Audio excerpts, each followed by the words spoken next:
No, I'm with them, and I think there's been a lot of talk. You're talking about kind of the rest and getting out here, and there's been a lot of talk about us coming out here later and maybe not having that time to acclimate and everything. And I'll be the one to say that we got a team that we're ready to roll anytime, anywhere, whether it's in the parking lot, whether it's on some nice grass or a mud field. We don't care, man. It's all mental for us, and we're ready to rock and roll.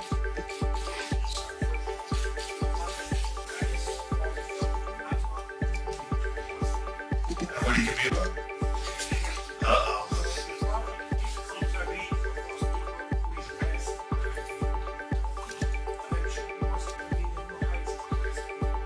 Okay. Hey. Everyone in conjunction say aye. Aye. Close enough.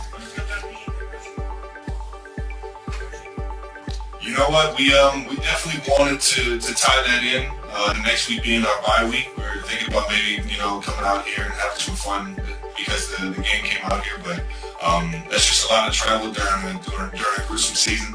But I appreciate you asking that. It's definitely being talked over here and do some stuff internationally with New Heights, me and my brother. But if we do, down.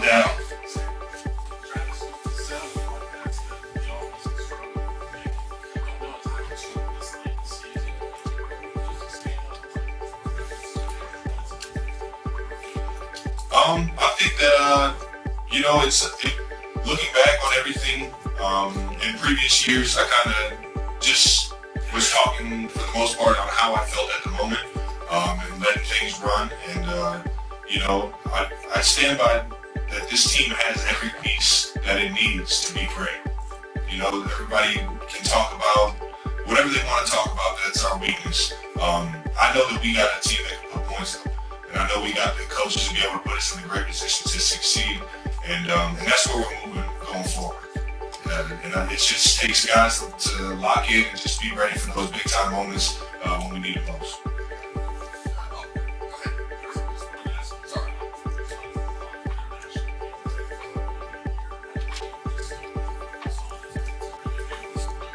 Most importantly, we come here to play. Like Trav said earlier, we only come here for one reason, and that's to play football. Coach Reed got a plan. We've been through this. We got in today, practice, heck of a setup. And most importantly, we here to win a football game, whether it's today, tomorrow, or Sunday. So I think that's a way to eliminate distractions and keep us focused on while we're here.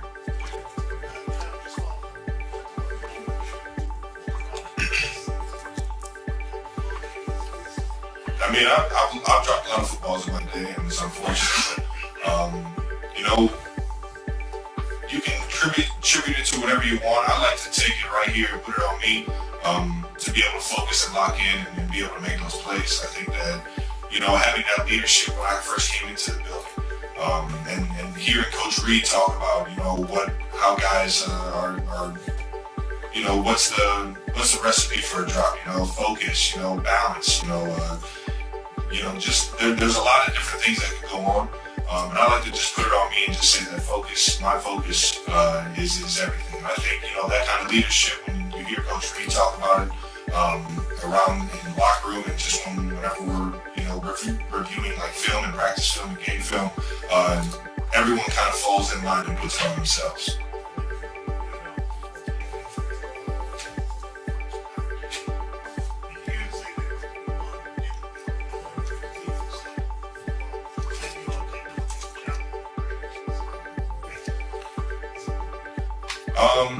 Tyreek is he's a funny guy, man. He's a fun guy. He likes to say his piece. He's always been like that, even just playing basketball in the locker room in Kansas City, and I've seen him lose a lot of those games. So I'll leave it at that and know that he's gonna get a team that's ready to fight and ready to go all 4 quarters, or if it has to go to OT, then it has to go. But I know we're ready and we're prepared, and it's gonna be a heck of a game for everybody watching here in Germany. I don't know what he's talking about, honestly. Listen, man, we still gotta get in the play. Because, as much as I love Tyreek, sometimes we just talk a lot. We just talk. But I understand. I understand, you want to route his route up, and I'll support it. But at the end of the day, when the pads come on, those lights are on, and we still got a lot of play, right? Just looking forward to it.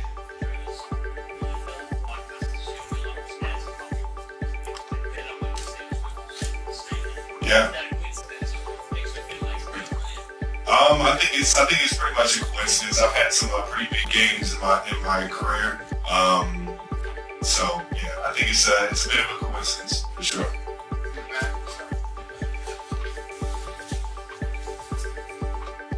A question for Travis. Last week, obviously, wasn't the game you planned to play against the Broncos. So what do you have to make better against the Dolphins this week, especially on the offensive side? Yeah, I think if you watch that game, there's a lot of turnovers, and the statistics for when you turn the ball over, they're not very high on winning. So the biggest thing for us is being able to control those turnovers, being able to control the drop passes. There's a few missed assignments, and I take accountability in all this. And I think everybody in that locker room on the offensive side is taking that same approach this week.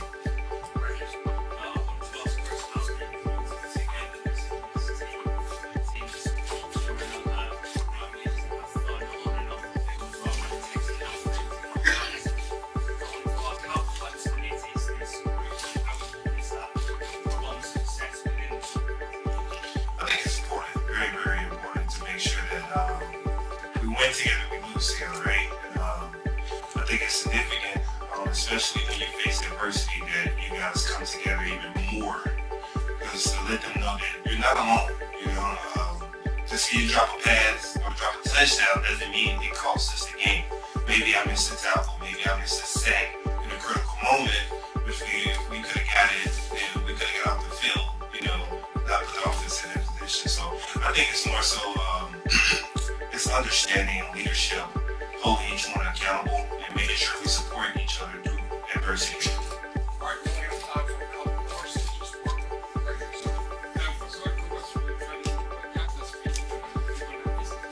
That's correct.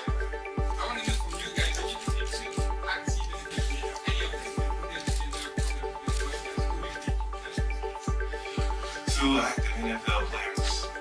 Me and Travis Kelce. We're going crazy, right?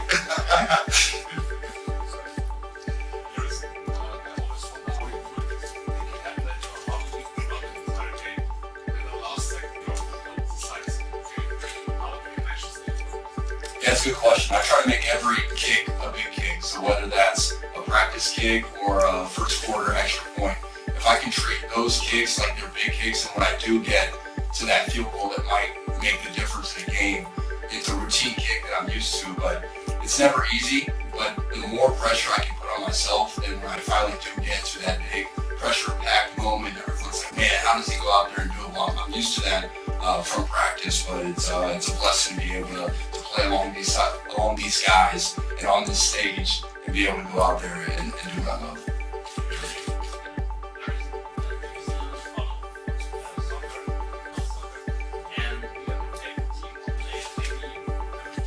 I don't follow soccer really anymore. Football, American football has become my favorite sport, but I fell in love with soccer. I think it was 2004 Champions League, AC Milan, Liverpool. They went to penalty kicks, and back in the day, it was hard to watch soccer games. Unless it was a big game on ESPN, you didn't really watch. So I fell in love with Liverpool, became a Gerrard fan. But obviously Bayern Munich's a great team. And okay, I forgot some of the players, but I think center midfielder that played at Chelsea, he was I loved him. Yeah, he was great. He had the Adidas Predators on. Loved him. In the back. I am a Ronaldo fan. Oh, get out of here. Get out of here. Messi, baby. Travis, hi. So I'm a tight end. I play tackle football and I play flag football. So what advice would you give to all the tight ends all over the world? Man, that's a great question. Well, shout out to the tight ends. Much love. It's the funnest position in the entire game. Quarterback, you got to worry about too much. NFL or the tight end room, you get to kind of play free and have some fun with it. And I think that's the biggest thing is for me, it's just being in tune with everything.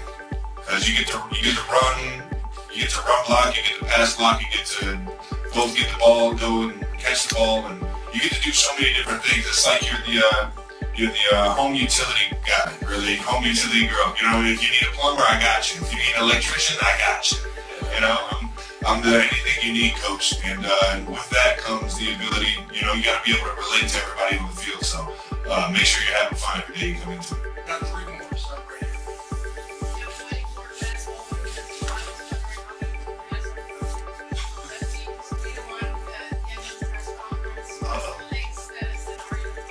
What is the latest status? Spice it up. The latest status is I got to see her last week. That's the latest status right there. I'm gonna keep my personal relationship personal.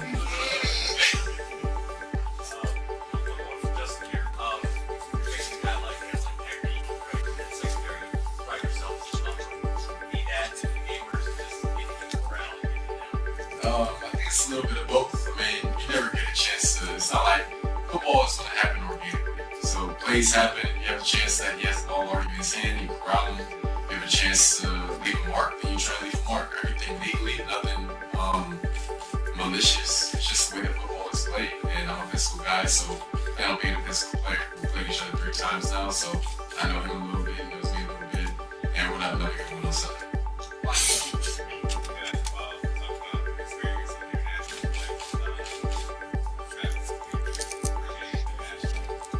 This week the third one right here.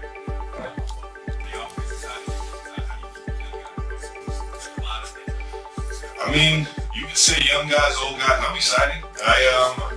Every single time we got in the bus ride already, I'm out here just peeking out the windows, just like, oh man, this is what this place looks like. And it's, you know, there's nothing wrong with being excited and being happy and, you know, being in a new environment. I think that's, you know, the fun in which the NFL is giving us this opportunity to come out here and perform. And with that, I do believe that, you know, Coach Reed has been through this once or twice. So his game plan is how he schedules things out, how he, you know, goes about the practice schedules, and you know, goes about what time we come out here and everything. You put full trust into that because it's worked before. And with that, the leadership and just guys being here for the right reasons. You know, we had a tough week last week, so everybody's here ready to win a football game.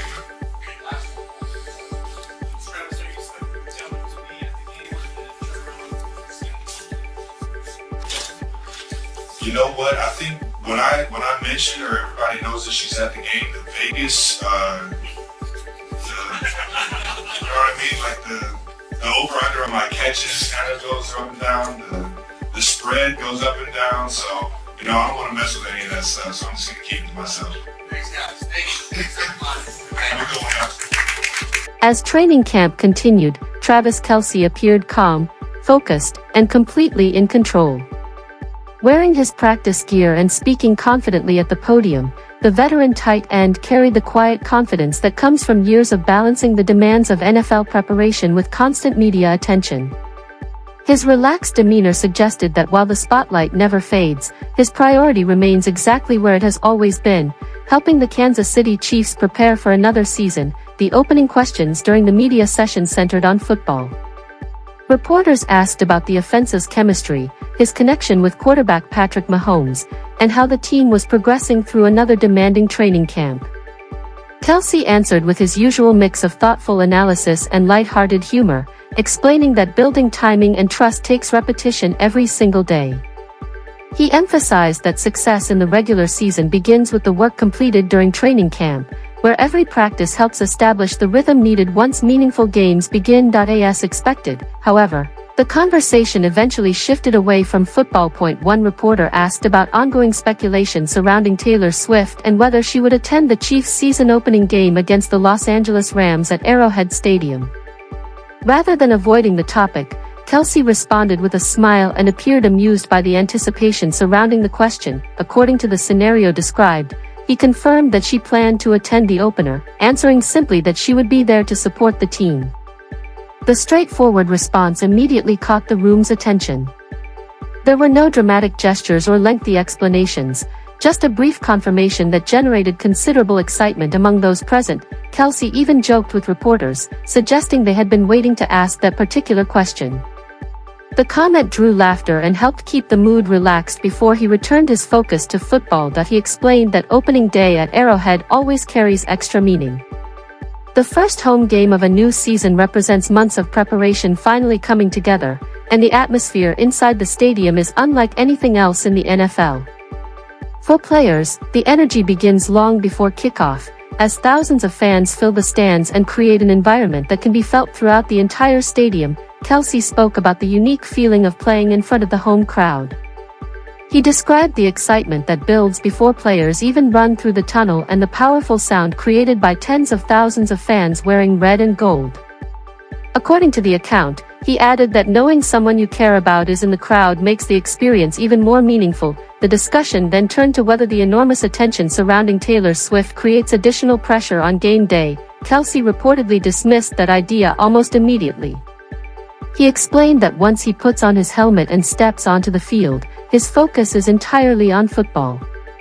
While he appreciates the encouragement and support from family and loved ones, he made it clear that nothing changes about his preparation or competitive mindset. Adding a touch of humor, he joked that Taylor is not running routes or participating in the offense. The playful remark prompted laughter from the assembled reporters before he clarified that her support matters because she is part of his personal support system, not because it changes what happens during the game itself. Throughout the media session, Kelce repeatedly returned to the subject of preparation. Training camp, he explained, is where players build the physical and mental foundation for the long NFL season. Every practice matters, and every repetition helps sharpen execution before the regular season begins.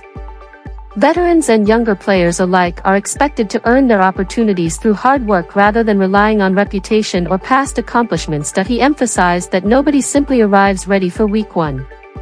Instead, success comes from consistent effort throughout camp, where coaches evaluate every detail and players continue refining their techniques. That disciplined approach has become one of the defining characteristics of Kelce's career. Even while discussing the excitement surrounding the season opener, he remained respectful of the challenge ahead. He acknowledged that the Rams are a talented opponent capable of creating problems for any team and stressed that the Chiefs understand the importance of beginning the season with the right mindset. Another question focused on Taylor Swift's experience attending games at Arrowhead Stadium. According to the discussion, Kelce said she enjoys the atmosphere created by Chiefs fans and appreciates the passion that fills the stadium every game day. He described Arrowhead as one of the loudest venues in professional football, noting that the energy generated by the crowd is something that cannot truly be appreciated until experienced in person. His comments reflected pride not only in the Chiefs organization but also in sharing one of football's most iconic environments with someone close to him. Reporters also wondered whether the increased attention that accompanies Taylor's appearances affects the rest of the team. Kelce reportedly responded that his teammates remain focused on football above everything else. Inside the locker room, he explained, winning games is far more important than headlines or outside conversations. The team's culture emphasizes preparation, accountability, and effort, regardless of who may be watching from the stands. Near the end of the media availability, one reporter asked whether having family members present provides extra motivation. Kelce paused before answering thoughtfully. According to the account, he explained that his loved ones inspire him in everyday life, but once game day arrives, his competitive drive is already at its highest level. Every NFL player enters the field determined to perform at their best, regardless of who is in attendance. Still, he acknowledged that performing well while family members are watching always carries special meaning. It serves as a reminder of the people who have supported him throughout his career and the relationships that remain important despite the demands of professional football. Whether discussing football, family, or the excitement surrounding a new season, Kelce maintained the same composed approach throughout the session. His comments balanced confidence with humility, emphasizing that while public interest